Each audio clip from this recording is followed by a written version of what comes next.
Welcome to $100 Plus Mileage. This is the podcast about some of the New Hampshire bills you may not have heard of. State legislators are voting on over 900 of them this year. Did you know New Hampshire legislators have debated scuba diving for lobsters, hot dog condiment regulations, and even weather experiments? We're here to tell you all about it with unbiased facts, pros and cons, and tell you how to make your voice heard in the process. I'm Mike Dunbar, content editor for Citizens Count. And I'm Anna Brown, Director of Research and Analysis for Citizens Count.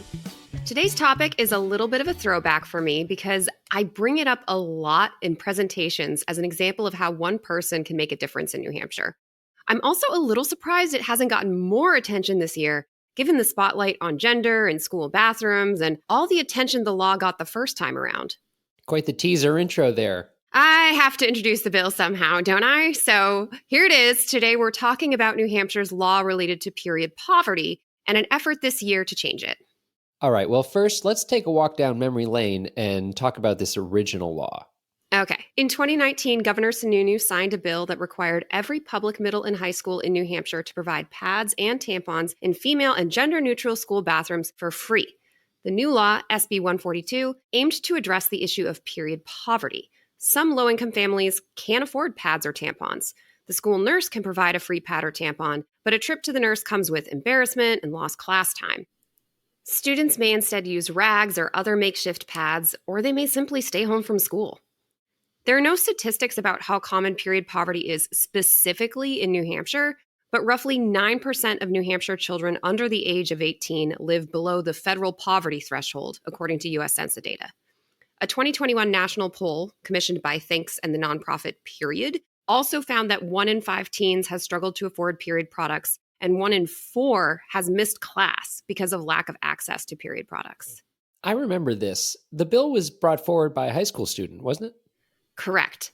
Caroline Dillon, a high school student from Rochester, New Hampshire, brought this idea to Senator Martha Hennessy, who in turn sponsored the bill.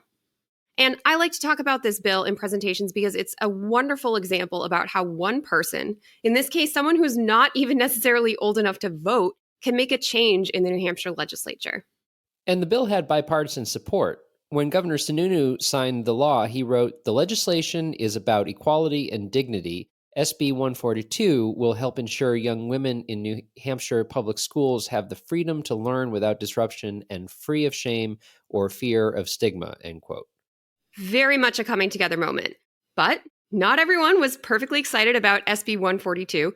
Rep. Jess Edwards, a Republican from Auburn, was quick to argue that this law violates Article 28A of the New Hampshire Constitution. And I'm sure that everyone has the Constitution memorized, but that article requires the state to pay for any new programs it demands towns, cities, and school districts to implement. So he argues SB 142 violates the Constitution because it requires schools to provide pads and tampons for free without any reimbursement from the state.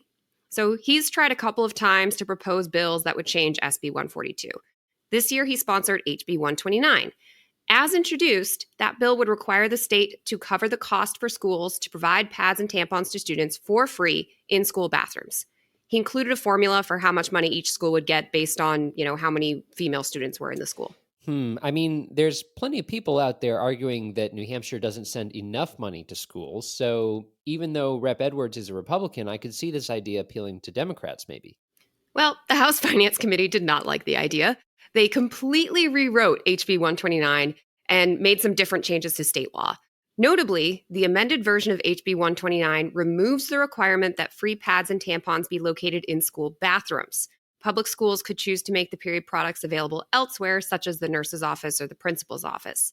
The amended bill also removes the specific reference to middle and high schools, requiring all schools to provide free products to menstruating students in need, regardless of their age. The amended bill does not include any state funding for this. Well, that's different. Quite different from the original bill. And I was a little surprised that committee members spent almost no time debating this rewrite. But then again, their discussion of HB 129 followed several onerous hours of work on a bill to replace New Hampshire's current juvenile detention facility. And that has gotten a lot of coverage in the news. Cliff notes, it's a problem. It's been a big debate, and there was an upcoming deadline for them to figure out what to do. The full House vote on HB 129 was similarly overshadowed. That day, there were votes on a Parent Bill of Rights, no-knock search warrants, voter ID changes, and a whole slew of other controversial bills.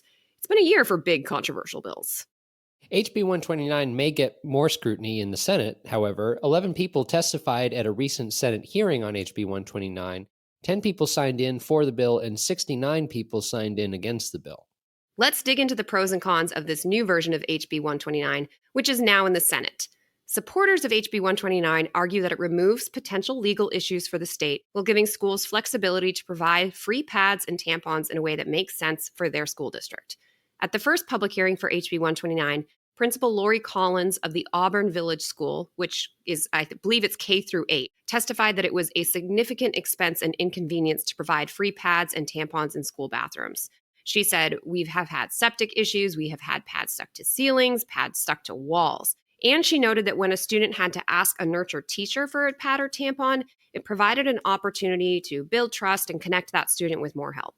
Opponents of HB 129 argue that it allows schools to return to a system where low-income students must ask embarrassing questions, miss class, seek out the nurse's office, or jump through other hoops when facing period poverty. Attorney Amy Cann was one of several individuals who testified to the magnitude of period poverty during the Senate Education Committee hearing. She said, "I understand a principal's frustration, but that's nothing compared to 42,000 students' humiliation and embarrassment." Representative Steve Woodcock testified about his personal experience as a high school softball coach. One player on his team regularly missed school due to period poverty. Then Sean Parr, representing the Manchester School Board, also spoke in favor of keeping the requirement for free period products in school bathrooms. However, he also provided testimony in favor of state funding for these products, which was in the original version of HB 129. All right, Anna, if a listener wants to get involved in this debate, what can they do? Right now, the Senate Education Committee is evaluating HB 129. So they can recommend further changes, they can recommend passing the bill, killing the bill as is, but all of that still has to go to the full Senate for a vote. And so if you have an opinion on HB 129, reach out to your state senator. You can find who represents you by going to citizenscount.org and clicking Elected Officials in the navigation bar. And that brings us to our weekly conclusion of our show, Only in New Hampshire. Anna, what makes our state unique this week? I found another bill to talk about since I just love finding quirky bills. This year, Senator Sharon Carson is sponsoring a bill to repeal the law on police matrons. Yes, you heard that correctly, police matrons, which to me instantly brought to mind crime-fighting nuns. Very sad to say that's not what this is about.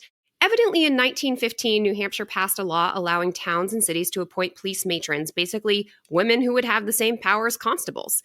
So without doing a deep historical dive on this one, it seems that police matrons would often be the ones to deal with female inmates or victims, and this was really women's first entrance into law enforcement in the state. It seems the Concord Police Department, though, didn't hire their first police matron until 1953, and I found an article that she worked as a quote-unquote meter maid. So even though this law was adopted in 1915, it took a while for many places to welcome women into law enforcement. And at the Senate hearing for this repeal bill, SB 29, several members of law enforcement spoke about the important symbolism of removing this antiquated language and recognizing all of the women that are part of New Hampshire's police force.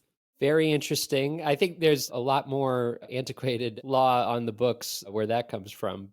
I feel like I'm on a roll with antiquated laws this year because I was also reading about how churches used to be able to just collect taxes. They would get all the taxes and because I've seen really random little references to that throughout law. So yeah, maybe someone should do that. They should just go through because I know there's been moves to repeal different laws. I remember there was a controversial contest once about. It was something spicy, like find the stupidest New Hampshire law or something like that. Definitely generated controversy. But I bet there's lots of other gems there because this is really, it's a community story. We've been changing and writing laws in New Hampshire for hundreds of years now. So yeah, police matrons, who knew?